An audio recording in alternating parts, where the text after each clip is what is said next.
guys, Paigesugarbutts here, and welcome back to another video. And today I wanted to make a video on one of my favorite video game series of all time, which is Mortal Kombat. I love Mortal Kombat so much. I mean, they're literally like my favorite fighting games of all time. But today I wanted to talk about two games that are not necessarily fighting games, but are part of the Mortal Kombat franchise.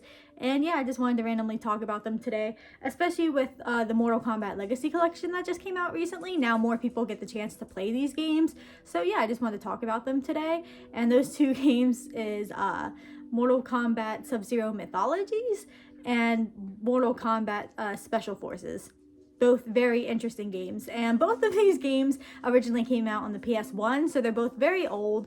And I guess around this time Mortal Kombat was just experimenting with different games and different spin-offs and just trying to see what would stick, and these two were definitely not games that stuck. So yeah, I just wanted to talk about them a little bit today. So yeah, like I said, originally these games were on the PS1, and that was the only way you could play them. And although both these games did not do very well, they actually go for like a pretty hefty price just because, you know, you couldn't really get your hands on it. And like I said, now with the Mortal Kombat collection that just came out on modern consoles, now you can play these games, although not necessarily a good thing, who knows. But yeah, I don't know, I thought it was fun being able to play these games again. I played them way back when I was a kid, and I sucked at video games back then, obviously. I can confirm that I was not much better at these games as an adult, but that's just because of their clunky controls. So anyway, I wanted to start off talking about the Sub-Zero Mythologies game.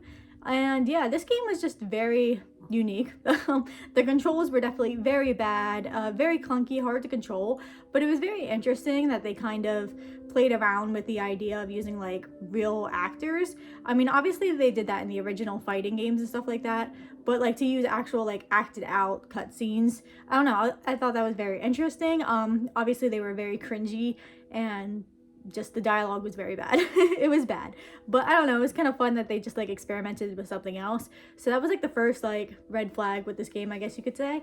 But like I said, it's not like the gameplay got much better, so I hope you enjoy just laughing at the cutscenes, because yeah, the gameplay was definitely very clunky, which made it pretty hard. I've honestly never beat this game, even with the new collection that came out, and they give like little cheats and stuff like that. You can pretty much play like any level you want, and you can like skip other levels. And even with that, like certain levels are just like so hard to control, like it's so clunky and just really bad. Or I could just be bad at the game, but I know that's not the case because everybody else says how bad the controls are.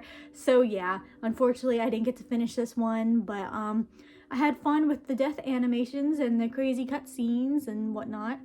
But yeah, I don't know, I just think it's very interesting how they wanted to kind of take like a platforming, you know, idea and take that, like, I don't know, platforming in Mortal Kombat. I don't know where they got that idea from. It's interesting, but like I said, I guess they were just playing around with different ideas and see what would stick. But obviously to this day they kind of just stuck with the fighting games, which is what they should do. So yeah, would I recommend this game? No, not necessarily, but I mean, if you really like Sub-Zero and you want some really goofy cutscenes and you definitely want a challenge, I mean, this will give you that. So yeah, it's interesting. And I just love Mortal Kombat so much, so I just wanted to play like every game I could. And I don't know, I see why people are disappointed with this one. But anyway, on to Special Forces.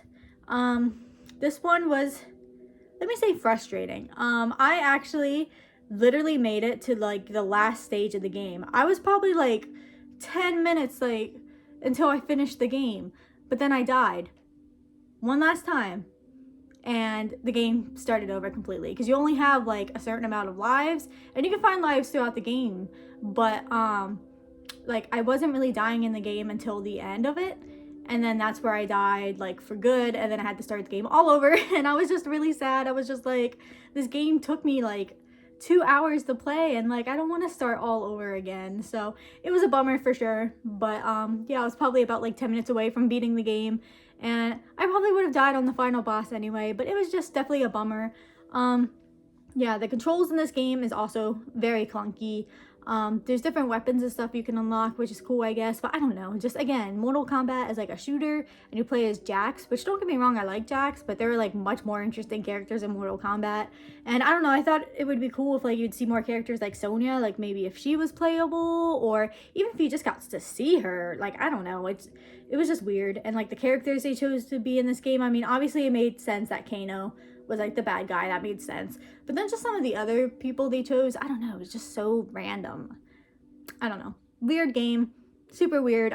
Frustrating I died at the end, but it is what it is. Maybe I'm just a hater because I couldn't beat it. Maybe I'd like it more if I did beat it. Probably not though, because it was pretty bad. Yeah, the stages could definitely be pretty confusing, and the graphics obviously weren't amazing. It was PS1, but I don't know. Again, the dialogue was super cringy. I mean, obviously that was just early Mortal Kombat. Mortal Kombat was pretty cringy in the beginning. That's just how it was. But I don't know. These two games specifically were just super, super cringe. But I don't know. It's fun that now we can play it like on a modern console, and you kind of have these cheats that make it a little easier, but they're still frustrating as hell. Still not good games. It is what it is, but yeah, like I said, it's fun, you can play them, but obviously there's better games on the Legacy Collection, so I recommend just sticking to like the original Mortal Kombat fighting games. But I don't know, it's just interesting seeing this piece of like Mortal Kombat history where they were just like playing around with different things and just seeing what would work and what obviously didn't work. And yeah, I love Mortal Kombat so much, and it's just funny diving into the history of them. And you know, I don't hate these games completely because I understand why they were doing this. They had like, you know, a really cool IP and they wanted to see what they could do with it. And I don't know, like I said, it's a fun piece of Mortal Kombat history, and I'm glad I at least got to play them again, not like just as a child. I didn't know what the fuck she was doing. So yeah, thank you guys so much for watching this random video of me ranting about really old Mortal Kombat games. But yeah, I definitely recommend getting the Legacy Collection if you haven't already, just because it is fun going back to the original Mortal Kombat games and being able to play those. And yeah, anyway, thank you guys so much for watching this video, and I'll see you in the next one. Bye.